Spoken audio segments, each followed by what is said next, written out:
রায়হান লিখেছেন, আমের আড়তদারেরা বাগানীদেরকে 52 কেজিতে ১ মণ হিসেবে আম বিক্রি করতে বাধ্য করছেন। এ বিষয়ে একটু আলোচনা করবেন হুজুর।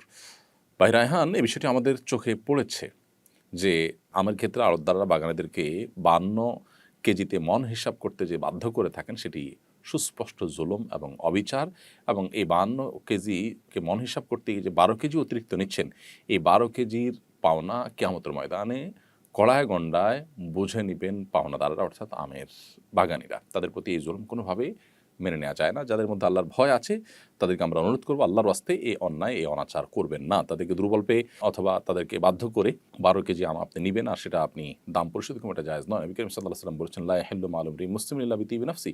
কোনো মুসলিমের সম্পদ আপনি তার সন্তুষ্ট চিত্ত ছাড়া আপনি যে কোনোভাবে তার কাছ থেকে আদায় করবেন, নিবেন, সেটা কিন্তু জায়েজ হবে না। অন্য হাদিসে নবী সাল্লাল্লাহু আলাইহি ওয়াসাল্লাম বলেছেন যে, ফাইমা তাখুযু মাল আখিক, তুমি তোমার ভাইয়ের কোনো সম্পদ নিলে কিসের বিনিময়ে নিচ্ছ সেটি তোমাকে ক্লিয়ার করতে হবে। আপনি 40 কেজির দাম দিচ্ছেন, 40 কেজি নিচ্ছেন, ঠিক আছে, বাকি 12 কেজি নিচ্ছেন, সেটা কিসের ভিত্তিতে নিলেন, বিনিময়ে কি দিলেন? কোনো বিনিময় দিলেন না, কিন্তু তার কাছ থেকে 12 কেজি আম নিয়ে নিলেন। এটার জন্য আপনাকে অবশ্যই আল্লাহ তাআলার কাছে জবাবদিহি করতে হবে এবং এটা সম্পূর্ণ হারাম হবে। আসুন্নাহ ফাউন্ডেশন, উম্মার স্বার্থে সুন্নাহর সাথে।